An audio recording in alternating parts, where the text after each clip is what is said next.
हाँ जी, good evening ji, good evening. Lalit, Sonu, कमल, अमन, साहिल, ओम, Mars, Bhupali, Shivansh, Rahman, कृषिका, आदर्श, मुख्तार, राम, ललित, श्रेया। हाँ जी, good evening ji, good evening. Lalit, Sonu, कमल, अमन, साहिल, ओम। कैसे हो भाई, कैसे हो? मार्स भाई, लव यू टू। जय माता दी ईशु। विपिन, वैष्णवी, केशव। अभी कह रहे हैं सर लखनऊ में ऑफलाइन खुलेगा, पता नहीं बेटा, ये तो मैनेजमेंट डिसाइड करेगी ना, मैं थोड़ा ना डिसाइड करूंगा। और मुझे अभी इसको लेकर कोई भी खबर नहीं है ना। होगी तो सबसे पहले मैं आपको दूंगा। जरा कंफर्म कर दो, ऑडियो प्रॉपर आ रही है क्या? ऑडियो प्रॉपर आ रही है, सबको आवाज आ रही है? हाँ sir. Sir please open offline centre in Lucknow. ठीक है मेरे दोस्त, मैं बता दूंगा आगे मैनेजमेंट को कि अभय चाहता है कि आप ऑफलाइन खोल दो लखनऊ में, फिर मैनेजमेंट डिसाइड करेगी खोलना है कि नहीं खोलना है। वॉइस रिपीट क्यों हो रही है? पहले हो रही होगी, अब नहीं हो रही होगी। मार्स भाई thank you. Good evening ji, good evening. Radhe Radhe भाई, राधे राधे। कैसे हो आप लोग? पढ़ाई लिखाई हो रही है कि नहीं हो रही है, पहले तो ये बताओ। क्या पढ़ाई लिखाई हो रही है कि नहीं हो रही है? हैं? Thank you Mars, thank you. Sir मैं कल सपने में नेशनल इनकम फाइंड कर रहा था। बहुत अच्छे बेटा, बहुत अच्छे। इशू दिख रही है बेटा, दिख रही है, आपकी चैट भी दिख रही है।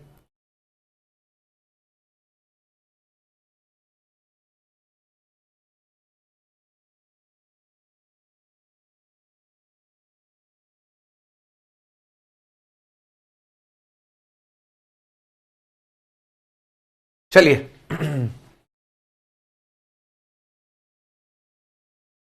क्यों नहीं हो रही है पढ़ाई? हाँ, टाइम ही नहीं मिलता क्लासेस से, बहुत बिजी हैं सर हम लोग।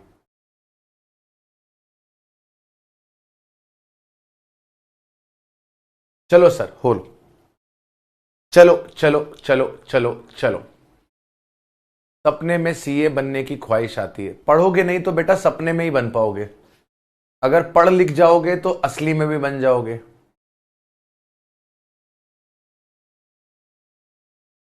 मयंक भाई same here, same here, same here, same here. चलो, कैसे होगी पढ़ाई? अपने आप हो जाएगी बेटा। किताबों को सामने रख के बैठो, किताबों को सामने रख के बैठो ऐसे, और उसको निहारते रहो। तुम कितनी सुंदर हो, तुम कितनी अच्छी हो। फिर पन्ना पलटो। अरे वाह, कितना बढ़िया फॉन्ट है, कितना साफ सुथरा लिखा हुआ है। फिर अगले पेज पे चलो। अरे ये टॉपिक तो क्लास में पढ़ा था, अरे बहुत बढ़िया। फिर ऐसे करते करते करते करते ना आप सारे पन्ने पलट दो, सब पन्ने पलट दो, सब पन्ने पलट दो। अरे बुक में 169 पेज हैं, अरे 261 भी है, अरे 349 भी है। ऐसे करते करते ना आपका पूरा का पूरा जो सिलेबस है वो कंप्लीट हो जाएगा। ऐसे करते करते आपका पूरा का पूरा सिलेबस कंप्लीट हो जाएगा। कोई टेंशन नहीं, कोई टेंशन नहीं, है ना। पढ़ लो बच्चों, पढ़ लो। समय बहुत कम है, समय बहुत कम है।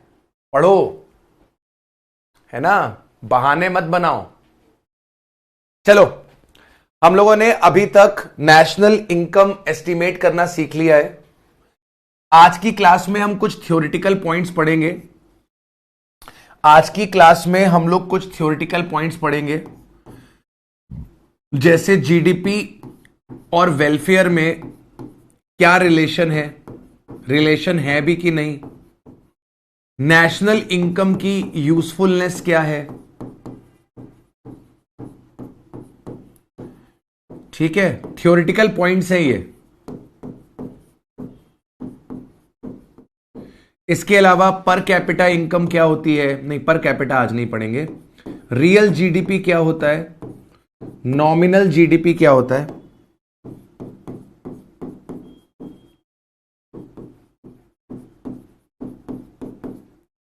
इसके अलावा देखेंगे जीडीपी डिफ्लेटर।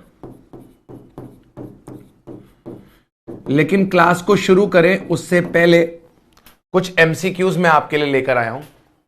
पहले इन एमसीक्यूज की बात करते हैं। सर आपने प्राइवेट इनकम वाला पॉइंट नहीं बताया है। शोएब मैंने क्या चैप्टर खत्म कर दिया है बेटा? शोएब बेटा क्या मैंने चैप्टर खत्म कर दिया? क्या मैंने कह दिया टाटा बाय बाय? नहीं ना, मैंने लास्ट क्लास में बोला था कि अभी इसमें मैं 2 सेशंस और लूंगा। कल लास्ट क्लास में जाते जाते मैं आपको ज्ञान देकर गया था, फिर भी आप पूछ रहे हो। चलिए इस क्वेश्चन का आंसर दीजिए। If a farmer sells wheat to miller for 1500 and miller sell flour to baker for 700 and baker sells the bread to consumer for 1000। यहां पे 700 नहीं होगा, चलो 700 ही है शायद, ये 500 होगा। ये 1000 नहीं होगा, ये 500 होगा। If a farmer sells wheat to miller for 500, miller sells the flour to baker for 700 and the baker sells bread to consumer for 1000, then the total value added by Miller and Baker is what? Miller और baker की value add बतानी है। Miller और baker की value add बतानी है।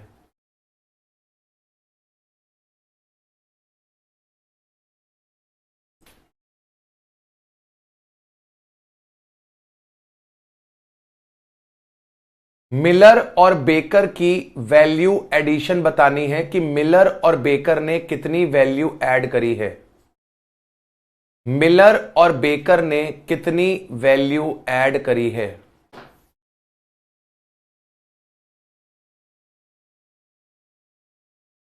तुम इतना जो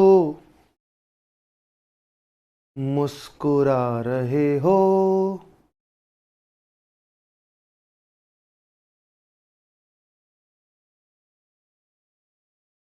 क्या गम है जिसको छुपा रहे हो। बताओ भाई क्या गम है? सर आप हो तो क्या गम है? फार्मर ने मिलर को व्हीट दिया है। मिलर कौन सा होता है? मिलर क्या होता है सर? मिलर मतलब आटा चक्की।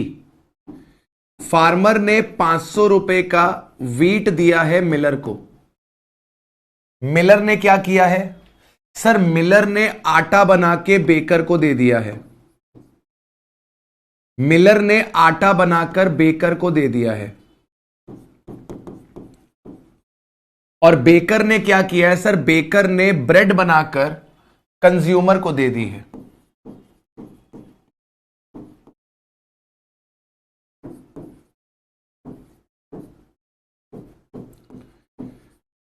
अब एक बात बताओ, क्या मिलर ने व्हीट खुद प्रोड्यूस किया था? क्या मिलर ने व्हीट खुद प्रोड्यूस किया था? नहीं। मिलर के पास 500 रुपए का व्हीट फार्मर के पास से आया था। मिलर ने उस व्हीट को पीस के आटा बनाया है। मिलर ने उस व्हीट को पीस के आटा बनाया है। मिलर का वैल्यू ऑफ आउटपुट 700 है। मिलर का इंटरमीडिएट कंजम्पशन 500 का है। मिलर के लिए व्हीट रॉ मटेरियल है, वो व्हीट को पीस के आटा बनाता है। आटा फिनिश गुड है, तो वैल्यू ऑफ आउटपुट 700 है, इंटरमीडिएट कंजम्पशन 500 का है। वैल्यू ऐड हुई है 200 रुपए की। बेकर ने ब्रेड बनाई है, किससे बनाई है सर? आटे से, मैदे से। तो वो आटा और मैदा बेकर के लिए क्या था? Raw material. बेकर ने कंज्यूमर को कितने में बेचा? 1000 रुपए में। यानी कि बेकर का वैल्यू ऑफ आउटपुट कितने का हुआ? 1000 रुपए का। बेकर ने रॉ मटेरियल कितने का खरीदा था? 700 रुपए का। बेकर ने कितनी वैल्यू ऐड करी? 300 रुपए की। 300 रुपए की। तो 200 रुपए की वैल्यू मिलर ने ऐड करी, 300 रुपए की वैल्यू बेकर ने ऐड करी। टोटल वैल्यू कितनी ऐड हुई? टोटल वैल्यू 500 रुपए ऐड हुई। टोटल वैल्यू कितनी ऐड हुई? टोटल वैल्यू 500 रुपए की ऐड हुई। तो करेक्ट आंसर ए है और केवल 38% बच्चे जवाब दे रहे हैं। राजा बेटा, मैं बार बार आपको बोल रहा हूं कि लास्ट अटेम्प्ट तक इको वॉज इजी, क्योंकि वहां पे बीसीके भी थी, वहां पे माइक्रो इकोनॉमिक्स थी, लेकिन अब आपके पास 50 नंबर का मैक्रो इकोनॉमिक्स है और ये आसान नहीं है। अगर ध्यान से नहीं पढ़ोगे तो काम नहीं बन पाएगा। क्वेश्चन में वैल्यू ऐड बोला गया है। वैल्यू ऐड का मतलब क्या हुआ? आपके आउटपुट की वैल्यू माइनस इंटरमीडिएट कंजम्पशन, आपके आउटपुट की वैल्यू माइनस आपका इंटरमीडिएट कंजम्पशन। ठीक है जी, चलो अगले क्वेश्चन में ध्यान लगाओ। अगर आपको एनडीपी एफसी दिया हुआ है 1500 का, net factor income to abroad दिया हुआ है आपको 500 रुपए का, तो आपकी एनएनपी एफसी कितनी होगी? आपकी एनएनपी एफसी कितनी होगी?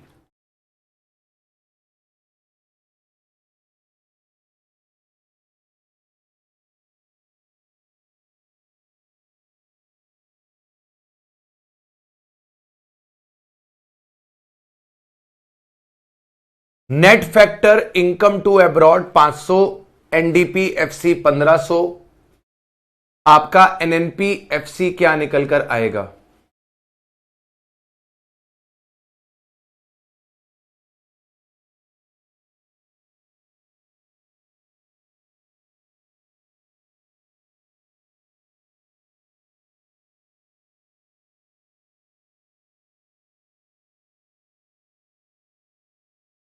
सर आपको एनडीपी एफसी दिया हुआ है,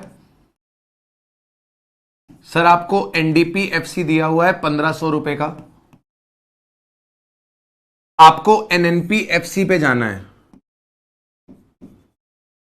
आपको एनएनपी एफसी पे जाना है, मतलब डोमेस्टिक प्रोडक्ट से नेशनल प्रोडक्ट पे जाना है। तो आपको net factor income from abroad plus करना पड़ेगा। एनएफआईए का मतलब क्या होता है? एनएफआईए का मतलब होता है net factor income from abroad.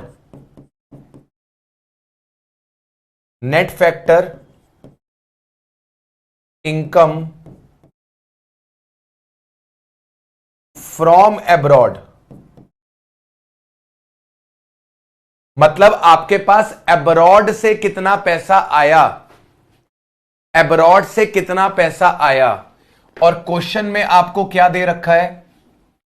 Net factor income to abroad दे रखा है। टू का मतलब कि सर आपका एनएफआईए -500 है। इसका मतलब आपका एनएफआईए माइनस का 500 है। तो यहां पे 500 रुपए प्लस नहीं होना है, 500 रुपए माइनस होना है। फ्रॉम अब्रॉड को प्लस करते हैं और टू अब्रॉड को माइनस करते हैं, तो आपको ये 500 रुपए माइनस करने हैं। करेक्ट आंसर 1000 आएगा। आपने ऑप्शन में 2000 देखा, आप खुश हो गए, आपने कहा 500 रुपए प्लस करो, आंसर आ गया, मेरा आंसर तो ठीक है बाबू, लेकिन net factor income to abroad दिया हुआ है, प्लस नहीं होगी माइनस होगी। करेक्ट आंसर आपके पास सी बनेगा। केवल 25% बच्चों ने सही जवाब दिया, केवल 25% बच्चों ने सही जवाब दिया। अगले क्वेश्चन पे चलते हैं सर, अगले क्वेश्चन पे चलते हैं। ग्रॉस डोमेस्टिक कैपिटल फॉर्मेशन, कल पढ़ा था आपने ये, कल आपने ये पढ़ा था gross domestic capital formation expenditure method में, एक्सपेंडिचर मेथड में। ग्रॉस डोमेस्टिक कैपिटल फॉर्मेशन कैसे कैलकुलेट कर सकते हैं? ग्रॉस डोमेस्टिक कैपिटल फॉर्मेशन कैसे कैलकुलेट कर सकते हैं?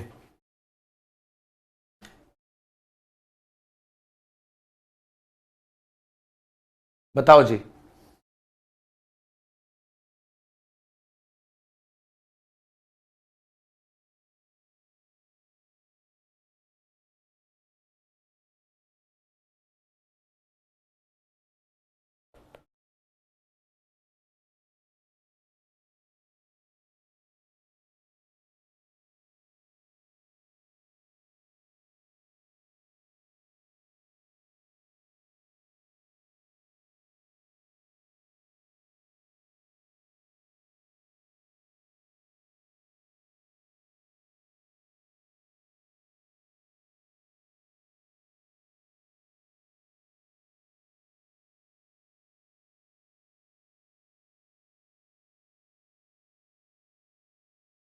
हाँ जी सर, आपके पास ग्रॉस डोमेस्टिक कैपिटल फॉर्मेशन कल मैंने आपको बताया था, अगर आपको याद हो मेरी बातें तो। सर हम उनके ख्यालों से निकलें तब तो आपकी बातें याद रहेंगी। हम जब उनके ख्यालों से निकलेंगे तभी तो आपकी बातें याद रहेंगी। ग्रॉस डोमेस्टिक कैपिटल फॉर्मेशन के अंदर, ग्रॉस डोमेस्टिक कैपिटल फॉर्मेशन के अंदर दो चीजें आती हैं। एक आता है gross domestic fixed capital formation, gross domestic fixed capital formation, plus आता है चेंज इन स्टॉक, प्लस आता है चेंज इन स्टॉक। ठीक है, प्लस आता है change in stock. Gross domestic fix capital formation के अंदर आपके पास तीन चीजें आती हैं, अगर आपको याद हो तो। सर इसमें फिक्स कैपिटल फॉर्मेशन बिजनेस वाली आती है, इसमें फिक्स कैपिटल फॉर्मेशन रेसिडेंशियल वाली आती है, इसमें फिक्स कैपिटल फॉर्मेशन पब्लिक वाली आती है, जो गवर्नमेंट करती है, जो गवर्नमेंट करती है। अब अगर आप पहला ऑप्शन देखो तो gross fixed capital formation plus inventory investment. Inventory investment का मतलब चेंज इन स्टॉक होता है, तो पहला वाला ऑप्शन सही है। इसके बाद ग्रॉस फिक्स्ड कैपिटल फॉर्मेशन को खोला गया। फिक्स कैपिटल फॉर्मेशन के अंदर बिजनेस वाली भी आती है, रेसिडेंशियल वाली भी आती है और पब्लिक वाली भी आती है। फिक्स कैपिटल फॉर्मेशन के फॉर्मूले को खोला, business, residential plus public plus inventory investment, तो दूसरा ऑप्शन भी सही है। तो एक ही क्वेश्चन में अगर दो ऑप्शन सही हैं तो ऑब्वियस है कि इसका answer all of the above होगा। लेकिन हम इसको भी समझ लेते हैं, इसको भी समझ लेते हैं। नेट कैपिटल फॉर्मेशन दे रखा है आपको। नेट कैपिटल फॉर्मेशन का मतलब कि ये आफ्टर डेप्रीसिएशन है और हमें ग्रॉस चाहिए। ग्रॉस बिफोर डेप्रीसिएशन होता है, तो अगर ग्रॉस पे जाना है नेट से, ग्रॉस पे जाना है नेट से, तो डेप्रीसिएशन प्लस करना पड़ता है। हमने कल किया था क्वेश्चन में भी। तो आपके पास क्या आ जाएगा, ग्रॉस कैपिटल फॉर्मेशन आ जाएगा। कंजम्पशन ऑफ फिक्स कैपिटल को ही तो डेप बोलते हैं। तो अल्टीमेटली ये वाला ऑप्शन भी आपका क्या है, करेक्ट है। तो आपके पास यहां पे सही आंसर क्या निकल कर आएगा, डी निकल कर आएगा। 39% बच्चों का सही जवाब आया। According to income method, income method से domestic income is equals to, income method आपको क्या रिजल्ट देता है, इनकम मेथड आपको एनडीपीएफसी देता है। इनकम मेथड आपको एनडीपीएफसी देता है। एनडीपीएफसी ही आपकी डोमेस्टिक इनकम है। यही आपके लिए क्या है, डोमेस्टिक इनकम है। जरा मुझे बताओ इनकम मेथड से एनडीपीएफसी कैसे निकलेगा, कौन सा ऑप्शन इसमें से करेक्ट है, कौन सा ऑप्शन इसमें से करेक्ट है।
सर आपके पास करेक्ट आंसर है सी। रेंट, रॉयल्टी, इंटरेस्ट और प्रॉफिट को अगर जोड़ दोगे तो ऑपरेटिंग सरप्लस आ जाएगा। इनकम मेथड में operating surplus, compensation of employ और मिक्स्ड इनकम, ये तीनों आती हैं। तो ए वाला ऑप्शन भी करेक्ट है, बी वाला ऑप्शन भी करेक्ट है। इनकम ऑफ सेल्फ एम्प्लॉयड को ही मिक्स्ड इनकम बोलते हैं। तो आपके पास तीनों ऑप्शंस जो हैं वो करेक्ट है, मतलब दोनों ऑप्शंस करेक्ट हैं। तो करेक्ट आंसर आपके पास सी बनेगा। चलिए अगले का आंसर दीजिए। जीडीपी एमपी कैसे निकलेगी? जीडीपी एमपी कैसे निकलेगी?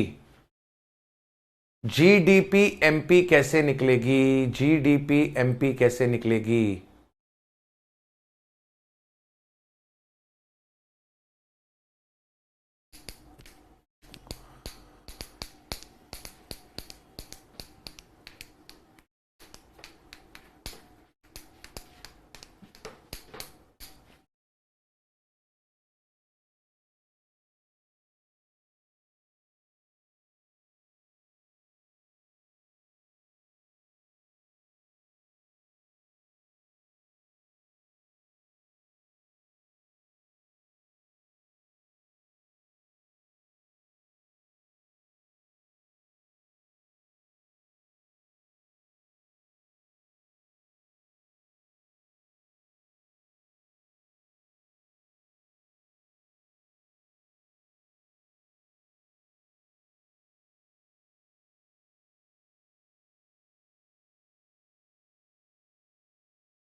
आया भाई?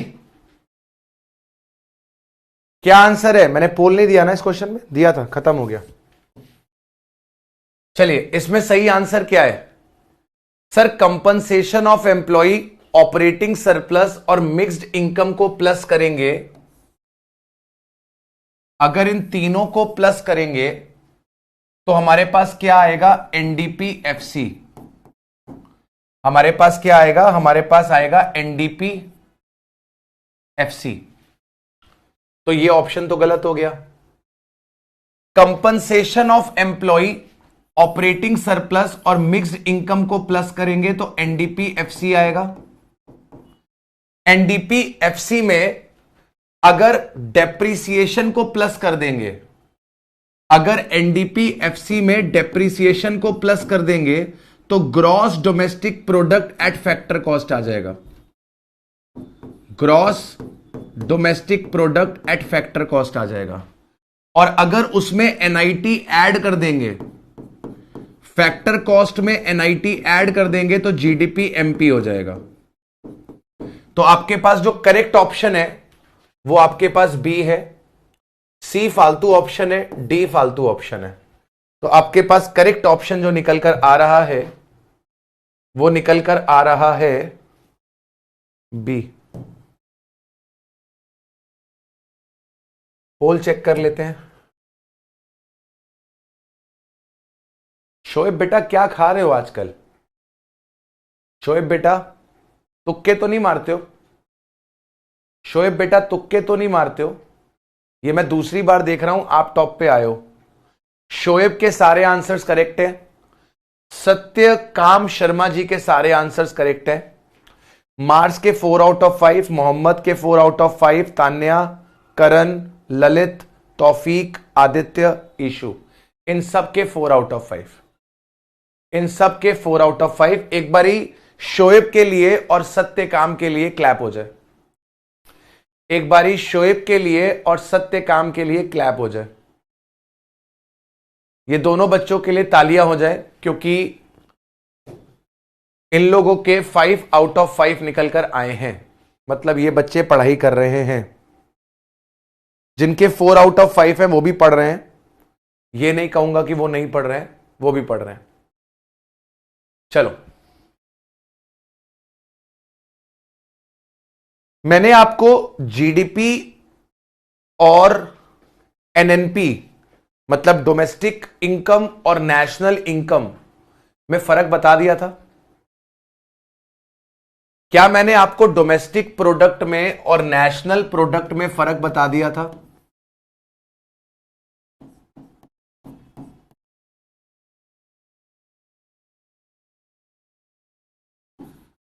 आपका जो जीडीपी एट एमपी है वो आपके लिए क्या है?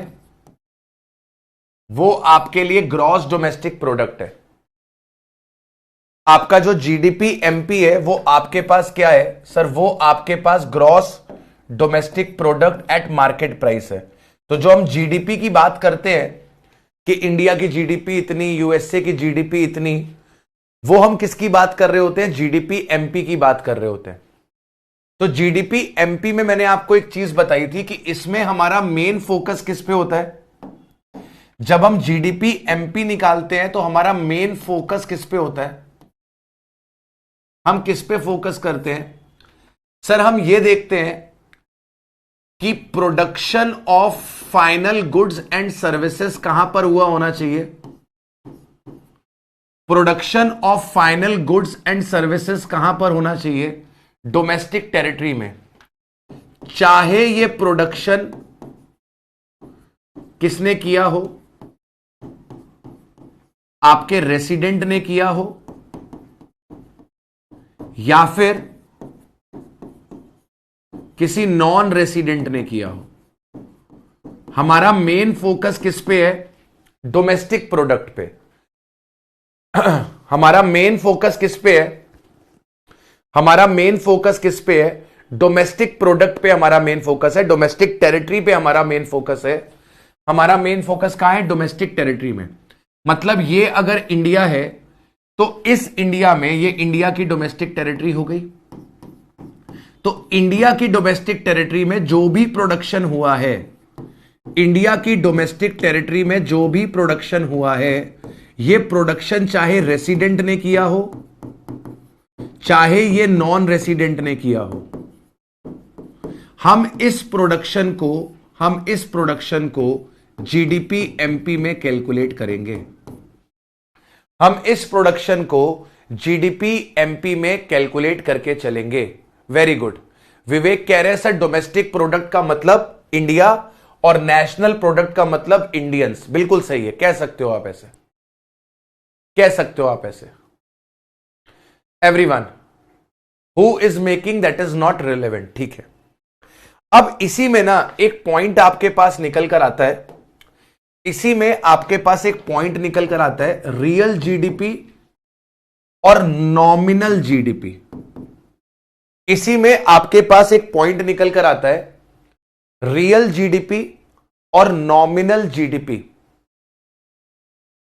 एक बात बताओ, एक बात बताओ, एक बात बताओ, एक बात बताओ, 2021-22 में एक रफ फिगर की बात कर रहा हूं, हाइपोथेटिकल बात कर रहा हूं, 2021-22 में और 2022-23 में, ठीक है, आपकी इधर सेल्स थी 15 करोड़ की और इधर आपकी सेल्स है 20 करोड़ की। क्या अच्छा है?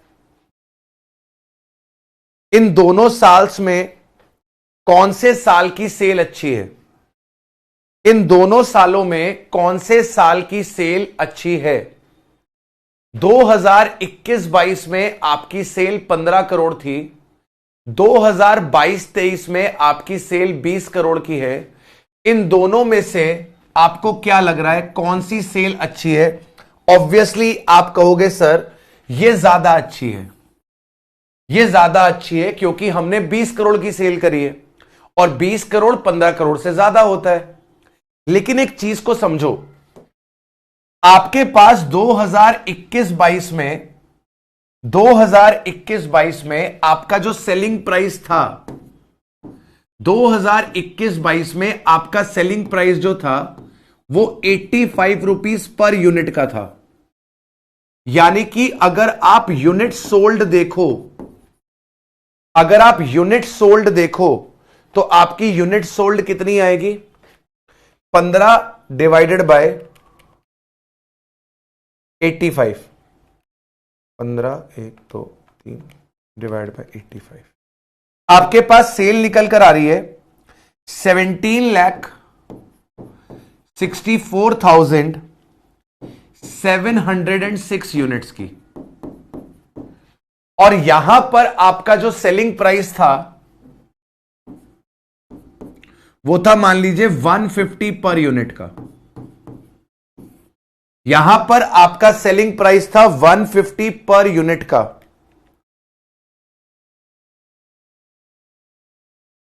यहां पर आपने 13,33,333 यूनिट्स बेची हैं। अब आप मुझे बताओ, अब कौन सी सेल अच्छी है? अब आप मुझे बताओ कि आपके पास कौन सी सेल्स अच्छी है। अब आप मुझे बताओ कौन सी सेल अच्छी है। सर अब आप कहोगे कि सर आपकी 2021-22 की सेल अच्छी थी क्योंकि आपने वहां पर ज्यादा यूनिट्स बेची थी। ज्यादा यूनिट्स बेची थी मतलब यहां पर प्रोडक्शन आपका ज्यादा हुआ था और यहां पर आपका प्रोडक्शन कम हुआ है। सेलिंग प्राइस आपका क्यों बढ़ गया है? सर सेलिंग प्राइस तो इन्फ्लेशन की वजह से भी बढ़ सकता है। सेलिंग प्राइस तो इन्फ्लेशन की वजह से भी बढ़ सकता है। सेलिंग प्राइस आपका इन्फ्लेशन की वजह से भी बढ़ सकता है। तो हमें अगर कंपैरिजन करना है कि कौन से साल की जीडीपी अच्छी है, तो क्या वो हमें वैल्यू टर्म्स में करना चाहिए कि वो हमें प्रोडक्शन टर्म्स में करना चाहिए? क्या लगता है? अगर हमें किसी भी कंट्री की जीडीपी कैलकुलेट करनी है तो जीडीपी अमाउंट वाली अच्छी होगी, जीडीपी अमाउंट वाली अच्छी होगी कि जीडीपी यूनिट्स वाली अच्छी होगी? जीडीपी कौन सी अच्छी होगी? जीडीपी यूनिट वाली अच्छी है कि जीडीपी अमाउंट वाली अच्छी है? मतलब हमारा प्रोडक्शन एक्चुअली में इंक्रीज हुआ है कि नहीं? हमारा प्रोडक्शन एक्चुअली में इंक्रीज हुआ है कि नहीं? हम एक्चुअली में प्रोग्रेस कर रहे हैं कि नहीं? यह कभी भी आपको यहां से नहीं पता लगता, यह आपको यहां से पता लगता है कि आप ज्यादा प्रोडक्शन कर पा रहे हो कि नहीं, आपकी प्रोडक्शन कैपेसिटी इंक्रीज हो रही है कि नहीं। वैल्यू में तो वो ज्यादा होगी ही। रीजन? क्योंकि आपके पास इन्फ्लेशन आएगा, क्योंकि आपके पास इन्फ्लेशन आएगा। अब अगर इन्फ्लेशन आएगा तो वैल्यू तो बढ़ेगी। तो कंपैरिजन अगर मुझे करना है कि पिछले साल के मुकाबले इस साल मैंने अच्छा परफॉर्म किया कि खराब परफॉर्म किया, वो कैसे हो सकता है? सर वो हो सकता है जब आप यूनिट्स वाला डेटा देखो। लेकिन एक प्रॉब्लम है बेटा, एक प्रॉब्लम है। हमने जब जीडीपी की डेफिनेशन पढ़ी थी तो जीडीपी की डेफिनेशन में लिखा हुआ था कि सर ये मनी वैल्यू में होना चाहिए।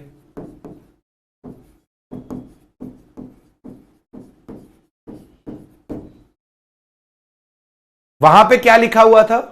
वहां पे लिखा हुआ था कि सर जीडीपी तो मनी वैल्यू होती है। उसका सिंपल सा रीजन है क्योंकि इकोनॉमी में गुड्स भी बनते हैं और इकोनॉमी में सर्विस भी बनती है।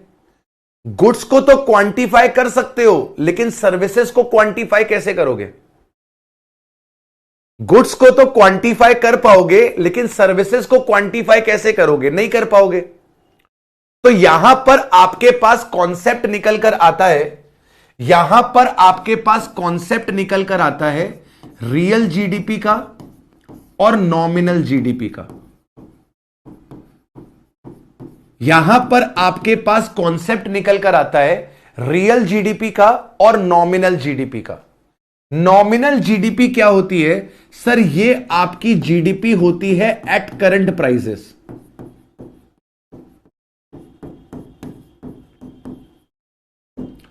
At current prices, whereas आपके पास जो रियल जीडीपी होती है वो जीडीपी होती है एट बेस प्राइस।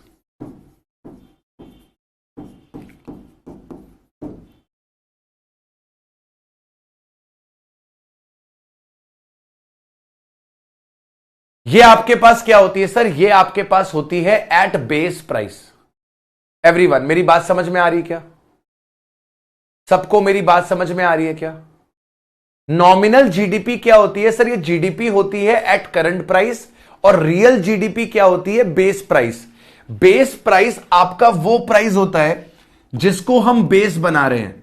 आप लोगों ने सबने इंडेक्स नंबर पढ़ा होगा स्टैट्स के अंदर, पढ़ा है क्या? इंडेक्स नंबर पढ़ा है स्टैट्स के अंदर क्या? इंडेक्स नंबर में आप क्या देखते थे कि सर पहले जो सामान कितने का आता था वो सामान आज कितने का आता है, उसमें महंगाई कितनी आ गई है। जब आप इंडेक्स नंबर कैलकुलेट करते थे तो वहां पर भी आपके पास बेस ईयर होता था और आपके पास करंट ईयर होता था। आप बेस ईयर को डिनोमिनेटर में रखते थे और करंट ईयर को, करंट प्राइस को न्यूमरेटर में रखते थे, और आप इंडेक्स नंबर फाइंड करते थे कि पहले जो सामान अगर 100 रुपए का आता था वही सामान अगर आज 120 का आता है, इसका मतलब 20% चीजें बढ़ गई हैं। तो ये वही है, ये वही है। हम रियल जीडीपी में जो प्रोडक्शन है ना, हम रियल जीडीपी में प्रोडक्शन को बेस ईयर के प्राइस पे लेके जाएंगे।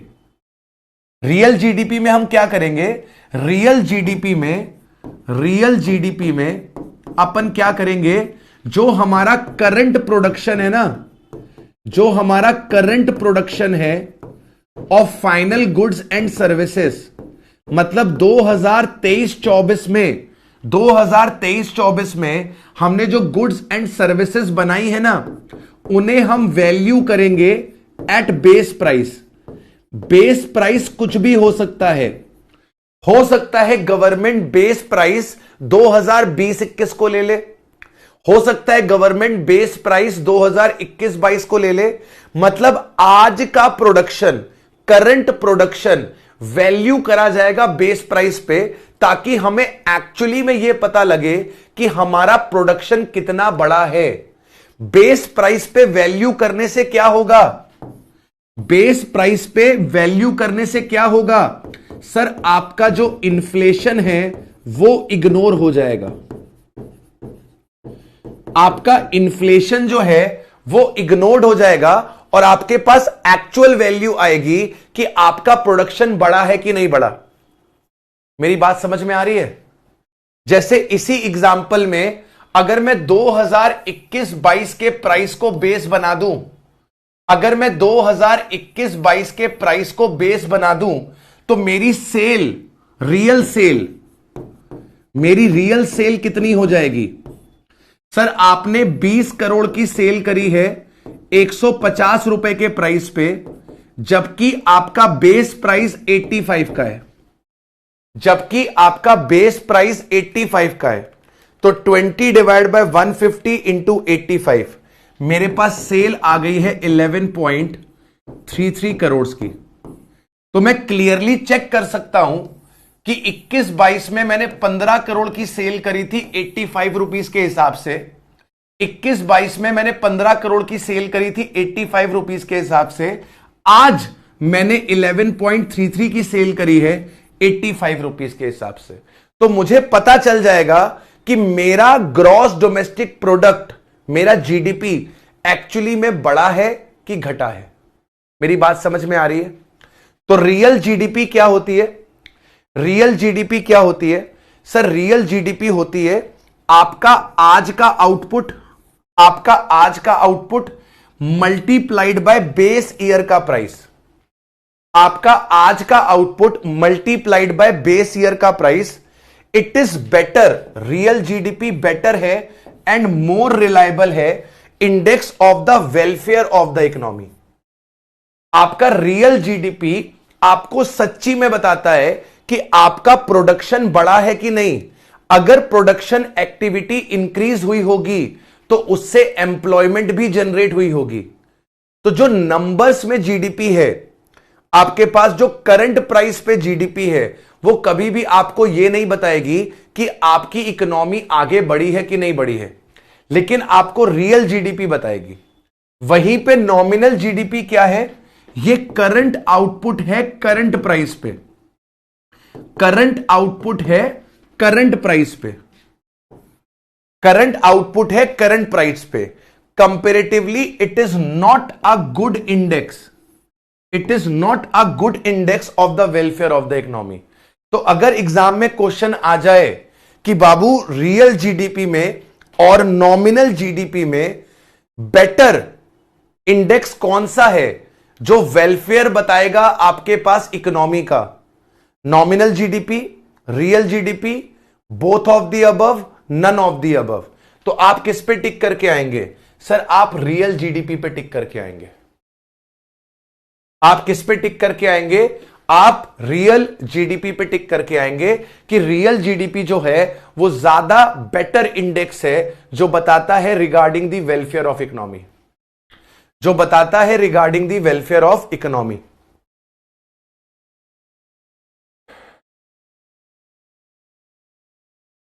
Real GDP is better index of growth and welfare of economy because real GDP changes due to change in only physical quantity. Hence the real GDP truly reflects the level of growth. आपका जो real GDP है वो आपको true level दिखाता है। चलो एक example और देखो, 2022-23 में, 2023-24 में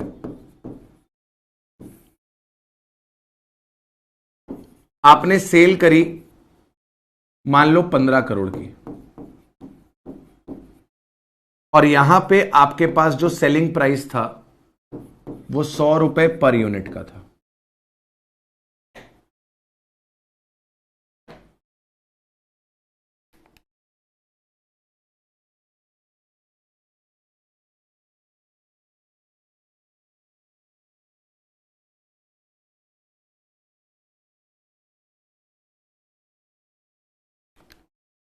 आपके पास यहां पे 18 करोड़ की सेल है, यहां पे आपके पास 18 करोड़ की सेल है और प्राइस है आपके पास 120 रुपए पर यूनिट। यहां पर आपके प्राइस है 120 रुपए पर यूनिट।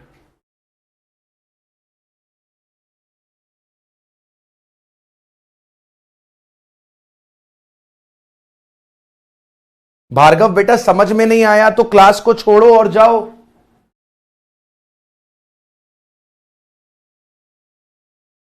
आपको नहीं समझ में आ रहा है, आप क्लास को छोड़ो और आप क्लास को जाओ, कहीं और पढ़ लो बेटा जाके। यहां पे क्यों टाइम खराब कर रहे हो अपना? तुम्हें कद्दू इसलिए समझ में नहीं आ रहा क्योंकि तुम खुद कद्दू हो। कद्दू को कभी कद्दू समझ थोड़े ना आता है। कद्दू लेवल से ऊपर उठोगे समझ में आएगा। अब प्लीज जरा आप मुझे बताओ, आपके पास सेल कितनी है अगर मैं बेस ईयर या मैं बेस प्राइस 2022-23 ले लूं तो? अगर मैं बेस प्राइस 2022-23 ले लूं, अगर मैं बेस प्राइस 2022-23 ले लूं तो जरा मुझे आप सेल बताओगे कितनी आएगी? अगर मैं सेल निकालना चाहता हूं बेस प्राइस 22-23 पे, प्लीज जरा यहां पर देखो, मेरे पास 23-24 में 18 करोड़ रुपए की सेल है। अगर मैं आपको सेलिंग प्राइस ना दूं, अगर मैं आपको सेलिंग प्राइस ना दूं तो आपको लगेगा कि 2023-24 का जो हमारा सेल है वो ज्यादा अच्छा है क्योंकि हमने 18 करोड़ रुपए की सेल करी है। क्योंकि हमने 18 करोड़ रुपए की सेल करी है तो 2023-24 की सेल अच्छी है। लेकिन जब मैं आपको प्राइजेस रिवील करता हूं तो आपको एक चीज नजर आएगी कि अगर मैं ये 18 करोड़ रुपए की सेल को 2022-23 के प्राइजेस में कन्वर्ट करूं, अगर मैं इसे 2022-23 के प्राइजेस में कन्वर्ट करूं तो आपको नजर आएगा कि मेरी सेल सेम है। आपको नजर आएगा मेरी सेल सेम है। सर सेल सेम क्यों निकल कर आ रही है? बेटा सेल्स इसलिए सेम निकल कर आ रही है क्योंकि आपकी यूनिट सोल्ड आपकी यूनिट सोल्ड दोनों जगह पर 15 लाख की है। आपने 22-23 में भी 15 लाख यूनिट बेची है, आपने 23-24 में भी 15 लाख यूनिट बेची है। आपका रियल आउटपुट चेंज नहीं हो रहा, आपका रियल आउटपुट चेंज नहीं हो रहा, आपका रियल आउटपुट सेम है। आपका रियल आउटपुट क्या है? सेम है। आपने यहां पर भी 15 लाख यूनिट बेची है, यहां पर भी 15 लाख यूनिट बेची है, आपका रियल आउटपुट सेम है। यहां पर वैल्यू ज्यादा क्यों आ रही है? क्योंकि राजा बेटा इन्फ्लेशन आ जाता है। इन्फ्लेशन की वजह से आपकी चीजें क्या होती है? महंगी होती है। इन्फ्लेशन की वजह से आपकी चीजें क्या होती है? महंगी होती है। तो यहां पर वो आपसे क्या बोल रहा है? रियल जीडीपी आपका बेटर इंडेक्स है, क्योंकि ये आपको रियल पिक्चर दिखाता है। रियल जीडीपी आपका चेंज होता है due to change in only the physical quantity and output. हमारे पास रियल जीडीपी सेम आई है। क्यों सेम आई है? क्योंकि बाबू हमारा आउटपुट सेम है। अगर मेरा आउटपुट बदलेगा तो मेरी रियल जीडीपी बदलेगी।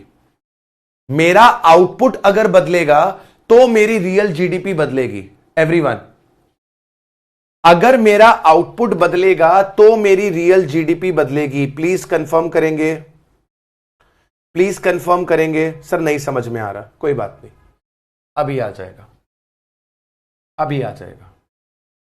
मान लो आपके पास जीडीपी दिया हुआ है 2022-23 का 5,000 करोड़। आपके पास 2023-24 का जीडीपी दिया हुआ है 7,200 करोड़। आपको प्राइस लेवल दे रखा है, प्राइस लेवल दे रखा है, यहां पर पकड़ लेते हैं 150 का, यहां पर पकड़ लेते हैं 170 का। आपका बेस ईयर का जो प्राइस लेवल है वो दे रखा है 120 का।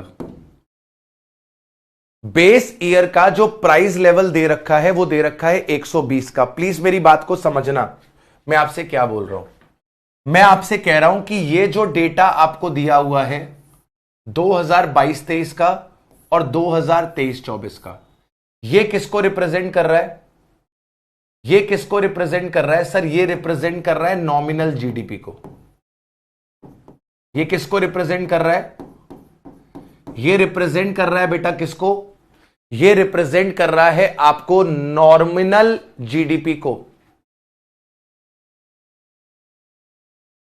एवरीवन, एवरीवन प्लीज आप इग्नोर करो भार्गव को। आप उसको रिस्पॉन्स नहीं करोगे वो अपने आप चला जाएगा।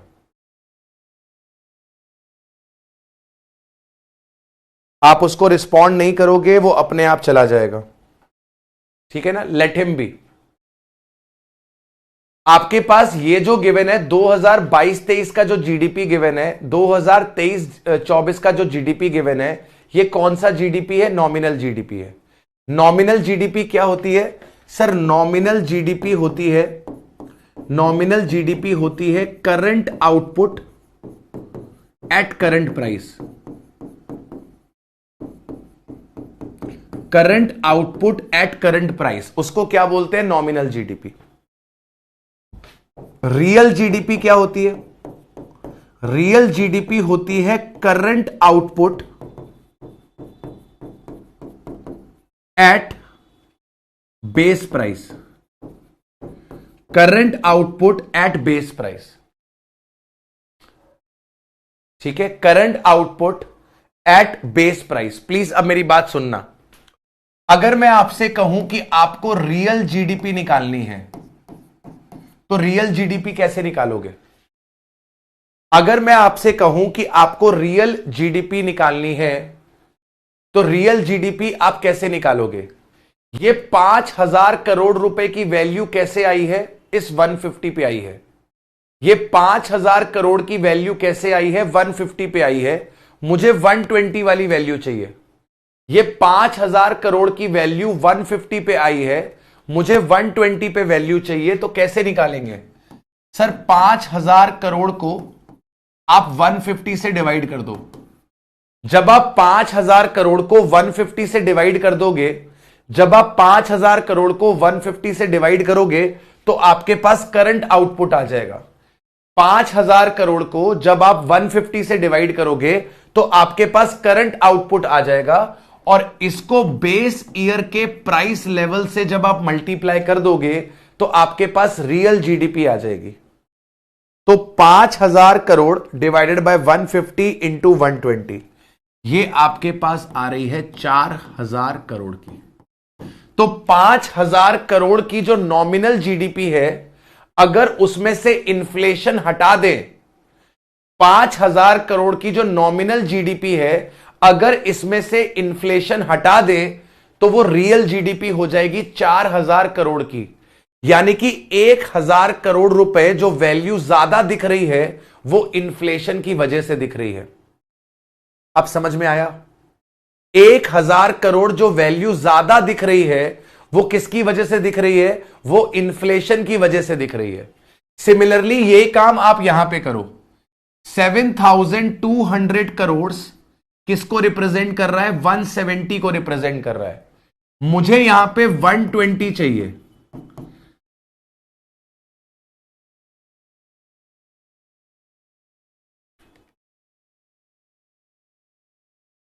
ये आपके पास कितना आ रहा है? 5082 करोड़। तो जो चीज आपको 2023 में 7,200 करोड़ की दिख रही है, इसमें से अगर इन्फ्लेशन हटा दूं तो मेरे पास कितना आएगा? 5082। Real GDP is without inflation, it is without inflation. इसके अंदर कभी भी इन्फ्लेशन नहीं होगा। नॉमिनल जीडीपी के अंदर इन्फ्लेशन होगा। Everyone,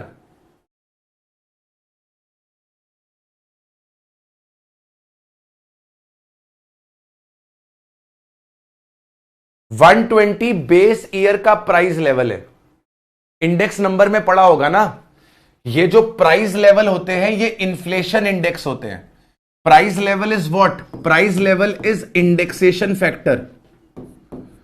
price level is what? It is inflation index factor. It is inflation index factor. ये क्या कहना चाहता है? ये कहना चाहता है कि जो चीज 22-23 में 150 रुपए की है, वो चीज आपके पास बेस ईयर में 120 की थी। जो चीज 23-24 में 170 की है, वो चीज बेस ईयर में 120 की थी। गिवन होगा, ये चीज आपको गिवन होगी।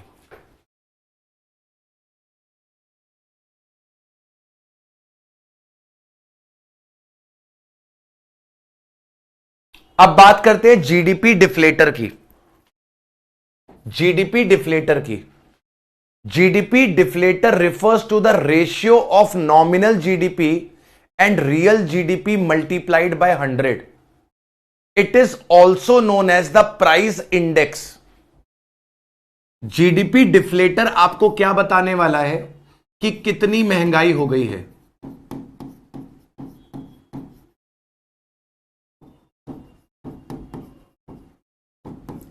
जीडीपी डिफ्लेटर आपको क्या बताएगा कि कितनी महंगाई है। GDP deflator, it is the ratio of nominal GDP and real GDP. Formula क्या बनेगा? नॉमिनल जीडीपी रियल जीडीपी का रेशियो है, तो नॉमिनल जीडीपी न्यूमरेटर है, रियल जीडीपी डिनोमिनेटर है, multiplied by 100। GDP deflator indicate the changes in the general price level. यह बताता है कि जनरल प्राइस लेवल में क्या चेंज आया। जनरल प्राइस लेवल मतलब कितनी महंगाई हुई, कितनी महंगाई हो गई। जो आपका इंडेक्स नंबर था ना, बिल्कुल वैसा ही काम कर रहा है। यह आपके इंडेक्स नंबर जैसा काम कर रहा है। It is a price index. ये एक प्राइस इंडेक्स है जिसको हम यूज करते हैं नॉमिनल जीडीपी को रियल जीडीपी में कन्वर्ट करने के लिए। Since nominal GDP and real GDP must be the same in the base year, the deflator for the base year is always 100। तो बेस ईयर का जो डिफ्लेटर होगा वो हमेशा क्या होगा? 100 होगा। बेस ईयर का जो डिफ्लेटर होगा वो आपके पास हमेशा क्या होगा? 100 होगा। अभी आप लोग खुद करना, आप लोग खुद कर लोगे, जरा बताना मुझे 2022-23 का जो नॉमिनल जीडीपी है, 2022-23 का जो नॉमिनल जीडीपी है वो है मान के चलो 5,000 करोड़ का, वो है मान के चलो 5,000 करोड़ का। और आपका जो रियल जीडीपी है वो है मान के चलो 4,000 करोड़ का। जरा मुझे जीडीपी डिफ्लेटर बताओ कितना हुआ? जरा मुझे जीडीपी डिफ्लेटर बताओ कितना हुआ?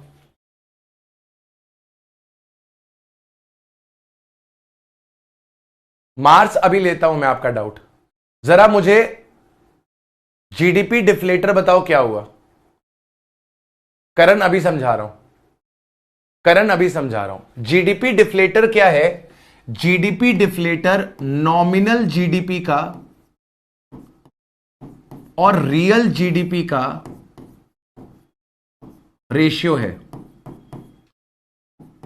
ये आपके पास नॉमिनल जीडीपी का और रियल जीडीपी का रेशियो है।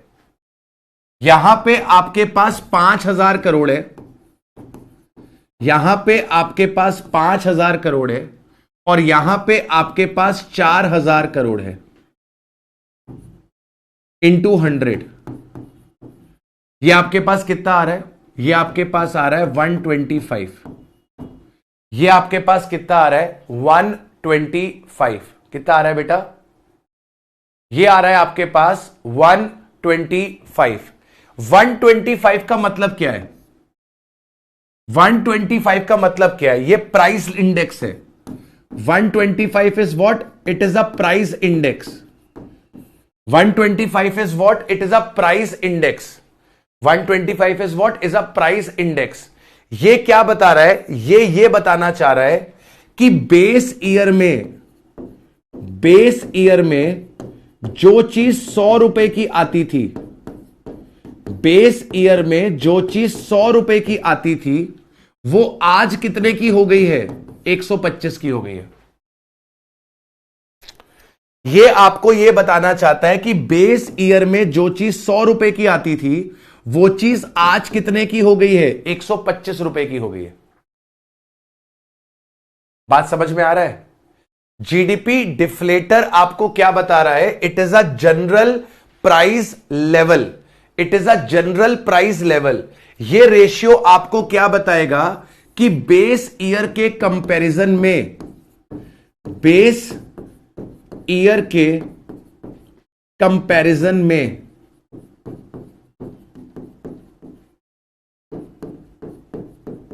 कितना इन्फ्लेशन आया है।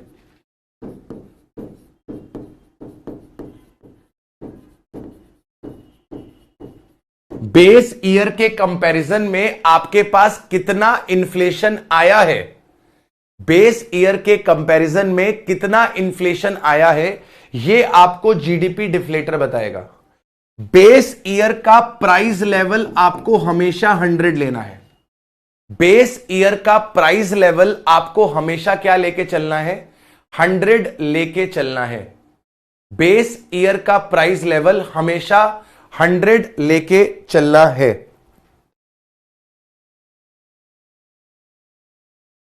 बेस ईयर का प्राइस लेवल आपको हमेशा 100 लेके चलना है। बात समझ में आया मेरे बच्चों? मेरे बच्चों बात समझ में आया? Determination of nominal GDP and real GDP. अगर हमें नॉमिनल जीडीपी और रियल जीडीपी निकालनी है तो कैसे निकलेगी? चलो आपके साथ खेलते हैं, थोड़ा आपके साथ खेलते हैं।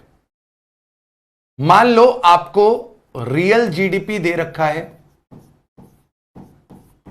मान लो आपको रियल जीडीपी दे रखा है 5,000 करोड़ का और आपको जीडीपी डिफ्लेटर दे रखा है, जीडीपी डिफ्लेटर दे रखा है आपको 125 रुपए का। आपको कैलकुलेट करके बतानी है कि नॉमिनल जीडीपी कितनी होगी। आंसर निकालने से पहले मुझको जवाब देना, आंसर निकालने से पहले मुझको जवाब देना, नॉमिनल जीडीपी रियल जीडीपी से ज्यादा आएगी कि कम आएगी। आंसर निकालने से पहले जवाब देना, नॉमिनल जीडीपी रियल जीडीपी से ज्यादा आएगी कि कम आएगी। सर नॉमिनल हमेशा रियल जीडीपी से ज्यादा होगी, क्योंकि नॉमिनल के अंदर इन्फ्लेशन होता है, रियल के अंदर इन्फ्लेशन नहीं होता। जीडीपी डिफ्लेटर का फॉर्मूला लगाइए, जीडीपी डिफ्लेटर का फॉर्मूला लगाइए। GDP deflator is equals to nominal GDP divided by real GDP multiplied by 100। 100 का मल्टीप्लाई ऊपर करवा दूं कोई दिक्कत? 100 का मल्टीप्लाई अगर ऊपर करवा दूं कोई दिक्कत? नहीं दिक्कत। तो सर जीडीपी डिफ्लेटर 125 का है, नॉमिनल जीडीपी कैलकुलेट करनी है into 100 divided by real GDP 5,000 crore की है। इसको सॉल्व करोगे तो नॉमिनल जीडीपी क्या बनेगी? नॉमिनल जीडीपी बनेगी 5,000 करोड़ इंटू 125 डिवाइडेड बाय 100। इसको आप सॉल्व करोगे कितना आएगा? 6250। आपको नॉमिनल जीडीपी दे रखी है, आपको नॉमिनल जीडीपी दे रखी है 7,980 करोड़, 7,980 करोड़। आपको जीडीपी डिफ्लेटर दे रखा है, आपको जीडीपी डिफ्लेटर दे रखा है कि भाई जीडीपी डिफ्लेटर कितने का है? जीडीपी डिफ्लेटर है लेट से 137.5 का, 137.5 का। आपको बताना है रियल जीडीपी कितनी होगी। सोच के बताना, रियल जीडीपी नॉमिनल जीडीपी से ज्यादा आएगी कि कम आएगी? सर रियल में इन्फ्लेशन नहीं होता, कम आएगी। रियल में इन्फ्लेशन नहीं होता, ये हमारे पास कम निकल कर आएगी।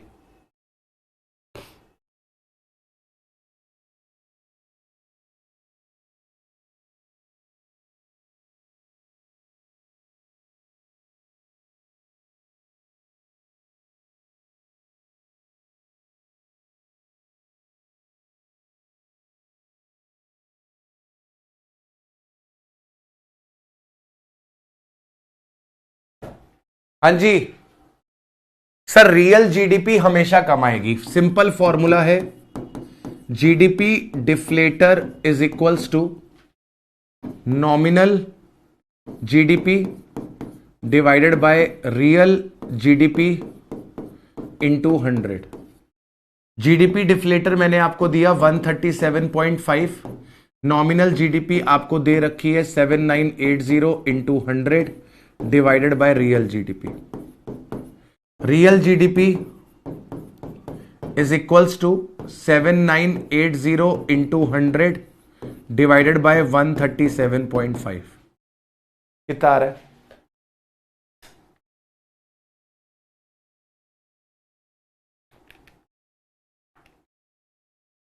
$5803.6। 5803.6 करोड़, इतने का आपके पास क्या आ रहा है? Real GDP. अब समझ में आ गया कि रियल जीडीपी में और नॉमिनल जीडीपी में फर्क क्या होता है। रियल जीडीपी क्या होती है सर? सर रियल जीडीपी होती है current output, current output at base price, और नॉमिनल जीडीपी क्या होती है? नॉमिनल जीडीपी होती है current output at current price. क्या कभी ऐसा होगा कि नॉमिनल जीडीपी रियल जीडीपी से कम हो, बहुत कम चांसेस है। अगर महंगाई नहीं है, इन्फ्लेशन की जगह अगर डिफ्लेशन आ गया है, इन्फ्लेशन की जगह अगर डिफ्लेशन आ गया है, तो उस केस में आपका नॉमिनल जीडीपी रियल जीडीपी से कम हो जाएगा। अगर महंगाई नहीं आई है, अगर इन्फ्लेशन नहीं आया है, डिफ्लेशन आ गया है, तो उस केस में नॉमिनल जीडीपी रियल जीडीपी से कम होगा। लेकिन आमतौर पे ऐसा देखा जाता है कि हमेशा महंगाई आती है, डिफ्लेशन नहीं होता। चीजें सस्ती नहीं होती, चीजें हमेशा महंगी ही होती है, चीजें हमेशा महंगी ही होती हैं। GDP deflator is just like a index number. GDP deflator is just like a index number.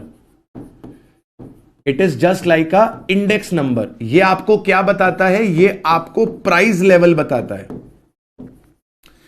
GDP deflator आपको क्या बताता है? प्राइस लेवल बताता है। प्राइस लेवल का मतलब यह बताता है कि बेस ईयर के कंपैरिजन में, बेस ईयर के कंपैरिजन में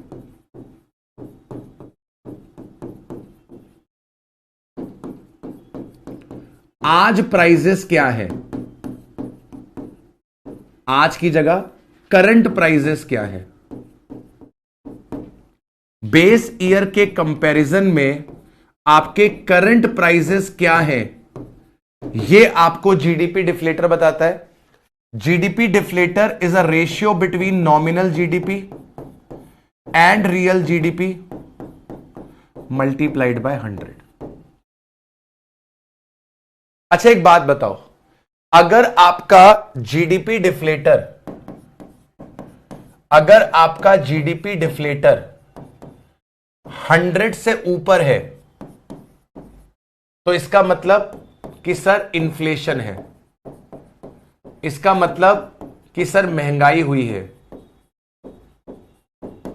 और अगर आपका जीडीपी डिफ्लेटर 100 से कम है, मतलब सर डिफ्लेशन आया है, चीजें महंगी होने की जगह चीजें सस्ती हो गई हैं, चीजें महंगी होने की जगह सस्ती हो गई हैं। और जीडीपी डिफ्लेटर अगर 100 के बराबर आ जाए, इसका मतलब प्राइसेस में कोई चेंज नहीं हुआ, इसका मतलब प्राइसेस में कोई चेंज नहीं हुआ। जो करंट ईयर का प्राइस है वही आपका बेस ईयर का प्राइस था। इन्फ्लेशन का मतलब क्या है?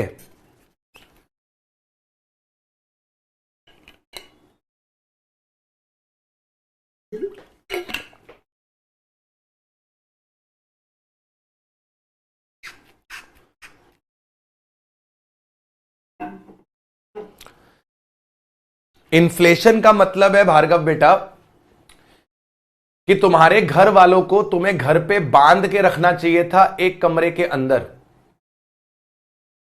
लेकिन तुम्हारे पापा मम्मी ने तुमको हाथ में मोबाइल दे दिया है, तुम्हारे पापा मम्मी ने तुम्हारे हाथ में मोबाइल दे दिया है। इसको बोलते हैं इन्फ्लेशन, इसको बोलते हैं बेटा इन्फ्लेशन। तुम्हारे जैसे प्राणी घर पर होने चाहिए, और वो भी खुले नहीं, बंधे। वो भी घर में खुले नहीं होने चाहिए बेटा, बंधे होने चाहिए।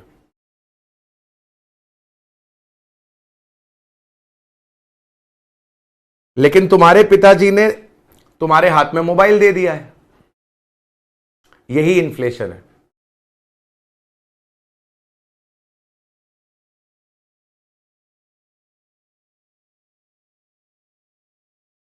चलिए, अब इसके अलावा यहां पे थ्योरेटिकल कॉन्सेप्ट्स हमारे पास पेंडिंग है।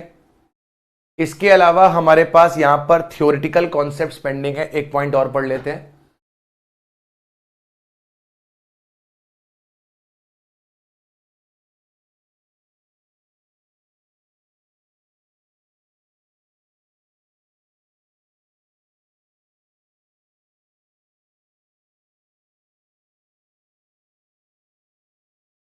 चलो, एक ये फॉर्मूला देख लो, एक ये फॉर्मूला देख लो, एक ये फॉर्मूला देख लो, एक एक एक एक और फॉर्मूला देख लो। आपके पास आपके पास आपके पास आपके पास ईयर 2023-24, ईयर 2022-23, आपके पास जो प्राइस लेवल है, प्राइस लेवल बोले तो जीडीपी डिफ्लेटर, प्राइस लेवल बोले तो जीडीपी डिफ्लेटर यहां पर 150 का है और यहां पर 115 का है। जीडीपी डिफ्लेटर यहां पे 150 का है, यहां पर 115 का है, यहां पर 115 का है। ठीक है, आपको कैलकुलेट करके बताना है, आपको कैलकुलेट करके बताना है कि कितना इन्फ्लेशन आया है इन 2023-24। आपको बताना है कितना इन्फ्लेशन आया है इन 2023-24। ठीक है, 2023-24 में आपके पास कितना इन्फ्लेशन निकल कर आया है। तो अगर आपको इन्फ्लेशन निकालना है, अगर आपको इन्फ्लेशन निकालना है 2023-24 का, तो वो आप कैसे निकालोगे? आप इन्फ्लेशन आप प्राइस लेवल पकड़ोगे, आप प्राइस लेवल पकड़ोगे, यानी कि आप जीडीपी डिफ्लेटर पकड़ोगे, आप जीडीपी डिफ्लेटर पकड़ोगे 2023-24 का, उसमें से माइनस करोगे जीडीपी डिफ्लेटर 22-23 का और इसको डिवाइड करा दोगे GDP deflator of base year से, एंड देन आप उसे 100 से मल्टीप्लाई करोगे,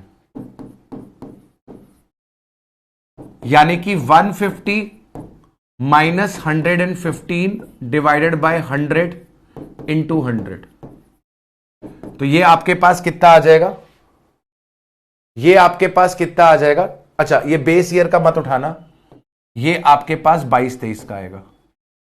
जीडीपी डिफ्लेटर ऑफ 22-23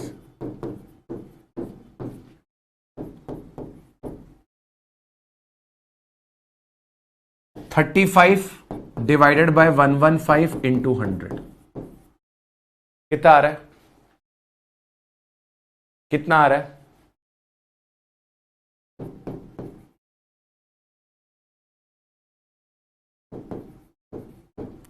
लॉजिक समझ में आया? लॉजिक समझ में आया?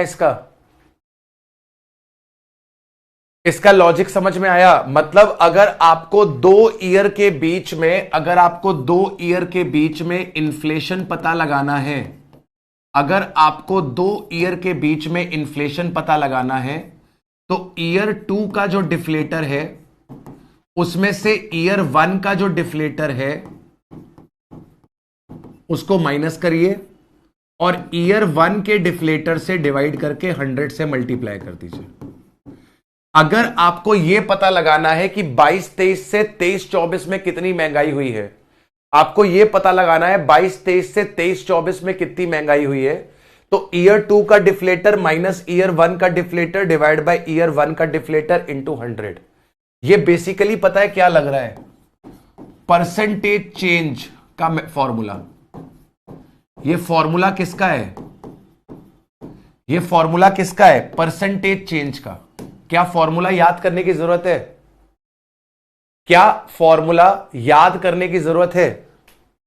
क्या फॉर्मूला याद करने की जरूरत है? परसेंटेज चेंज कैसे निकालते हो?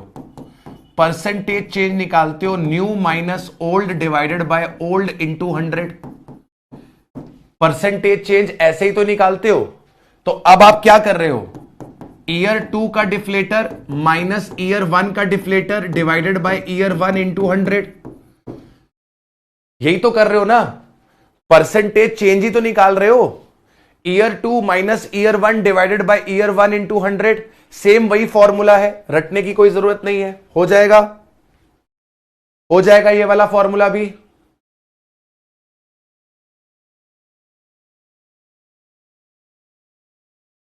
चलिए अब इसके अंदर कुछ थ्योरी वाली चीजें बाकी है, इसके अंदर कुछ थ्योरी वाली चीजें बाकी है, इनको जस्ट आपको एक बार रीड करना है, ठीक है? इनको जस्ट आपको एक बार रीड करना है। कुछ थ्योरी वाली चीजें आपके पास बाकी हैं। क्या जीडीपी को हम वेलफेयर समझ सकते हैं? क्या हम जीडीपी को वेलफेयर समझ सकते हैं? अगर किसी कंट्री का जीडीपी बढ़ रहा है तो क्या उस कंट्री का वेलफेयर भी बढ़ रहा है? क्या ऐसा कह सकते हैं? क्या ऐसा कह सकते हैं?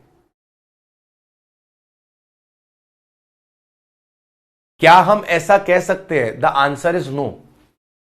The answer is no.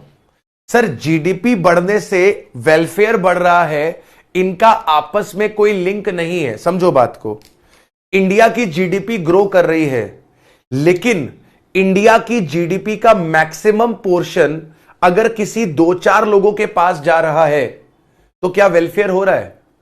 Ambani, Adani, बिरलास, ये लोग पैसा छापे चले जा रहे हैं, जीडीपी बढ़ रही है इंडिया की, लेकिन जीडीपी का मैक्सिमम पोर्शन अगर रिच पीपल्स के पास जा रहा है, वो अगर आपके पास सभी सिटीजन में इक्वली डिस्ट्रीब्यूट नहीं हो रहा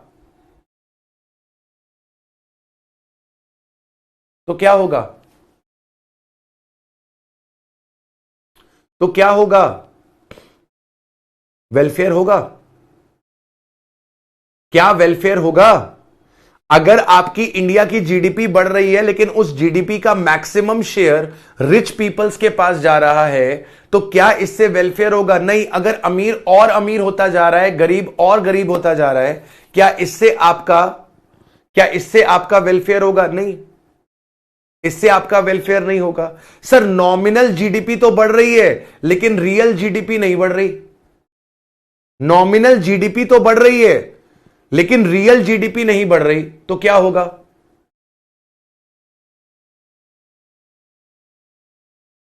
बताओ ना। अगर आपके पास नॉमिनल जीडीपी बढ़ रही है लेकिन रियल जीडीपी नहीं बढ़ रही तो क्या वेलफेयर हो रहा है? नहीं हो रहा।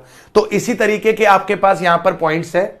अगर इनकम डिस्ट्रीब्यूशन प्रॉपर नहीं है, अगर लोगों की पर कैपिटा इनकम नहीं बढ़ रही, अभी पर कैपिटा क्या होती है? पर पर्सन की जीडीपी। जब हम जीडीपी को पॉपुलेशन से डिवाइड कर दें, जब हम जीडीपी को पॉपुलेशन से डिवाइड कर दें तो हमारे पास क्या आएगी? GDP per capita. अगर जीडीपी पर कैपिटा नहीं बढ़ रही तब तक आपके पास कोई भी वेलफेयर नहीं आएगा, ठीक है? अच्छा, क्या जीडीपी पर कैपिटा भी कोई एडिक्वेट आपके पास मेजर है? नहीं सर, ये भी इनएडिक्वेट मेजर है। क्यों? क्यों? जीडीपी पर कैपिटा भी आपके पास सही मेजर नहीं है। क्यों नहीं है? रीजन वही कि सर जीडीपी का अगर मैक्सिमम शेयर अमीरों के पास जा रहा है, वो इक्वली डिस्ट्रीब्यूट नहीं हो रहा। जब तक वो इक्वली डिस्ट्रीब्यूट नहीं होगा तब तक वेलफेयर नहीं होगा। Quality improvement in system and process due to technological as well as managerial innovation which reflect the true growth in output from year to year. Production hidden from government authorities, either because those engaged in evading the taxes or because it is illegal. तो बहुत सारी चीजें ऐसी हैं जो government से हम छुपा लेते हैं, जैसे नेशनल इनकम में लॉटरी वगैरह की, गैम्बलिंग वगैरह की इनकम कंसीडर नहीं होती, लेकिन वो भी तो लोग कमा रहे हैं ना। बैटिंग करके भी लोग पैसा कमा रहे हैं, लॉटरी से भी लोग पैसा कमा रहे हैं, ऑनलाइन गेमिंग, ड्रीम 11, इससे भी लोग पैसा कमा रहे हैं, लेकिन ये आपके पास नेशनल इनकम का पार्ट नहीं बनता, तो ये सही लेवल ऑफ इनकम नहीं बताएगा। ये अगर आपके पास नेशनल इनकम का पार्ट नहीं बनता तो नेशनल इनकम ट्रू पिक्चर नहीं दिखाएगा, और ट्रू पिक्चर नहीं दिखाएगा तो वेलफेयर के बारे में कैसा पता लगेगा? बहुत सारे लोग अपनी इनकम गवर्नमेंट को नहीं बताते। जैसे कल मैंने आपको एग्जांपल दिया था कि आपके घर के पास एक पान वाला है, वो जो पैसा कमाता है क्या उसके बारे में गवर्नमेंट को पता लगेगा? नहीं। सर जो आपके घर के पास बार्बर है, क्या वो अपना इनकम टैक्स रिटर्न भरता होगा? नहीं। क्या वो अपने पास इंफॉर्मेशन को गवर्नमेंट को डिस्क्लोज करता होगा? नहीं। तो बहुत सारे ऐसे लोग हैं जिनकी करेक्ट इंफॉर्मेशन गवर्नमेंट के पास नहीं जाती। कुछ लोग कमाते तो 100 करोड़ है, लेकिन गवर्नमेंट को डिस्क्लोज केवल 80 करोड़ करते हैं। 20 करोड़ उन्होंने गवर्नमेंट को डिस्क्लोज नहीं करे, स्विस बैंक में जमा करवा दिए। तो जो इनकम गवर्नमेंट को डिस्क्लोज नहीं हुई, वो नेशनल इनकम में नहीं आई, जीडीपी में नहीं आई, तो वो करेक्ट पिक्चर आपको कभी भी शो नहीं करेगी। लेजर टाइम में जो आपका टाइम बर्बाद होता है, ये उसे कंसीडर नहीं करता। इकोनॉमिक बैड्स जैसे क्राइम हो गया, पॉल्यूशन हो गया, ट्रैफिक हो गया, ये सब भी वेलफेयर का पार्ट है, ये इग्नोर हो जाता है। The volunteer work and services render without remuneration, जैसे किसी ने एनजीओ वगैरह में काम किया तो उसे भी यहां पर कंसीडर नहीं किया जाता है।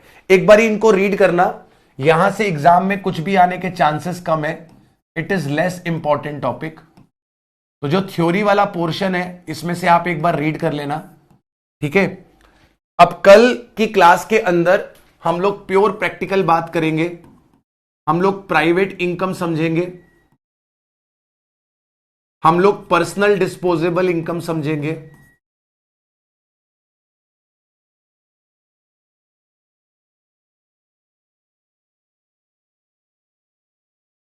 GNDI gross national disposable income की बात होगी, और NNDI net national disposable income की बातें होंगी, ठीक है। इनके बारे में हम लोग बातें करेंगे आपके पास कल क्लास के अंदर, राइट। जो थ्योरी लेवल का पॉइंट रह गया एक बार आप लोग अपने पास से देख लेना। मिलते हैं आप लोगों से नेक्स्ट क्लास में। Till then take care of yourself, bye bye, have a nice day, love you all.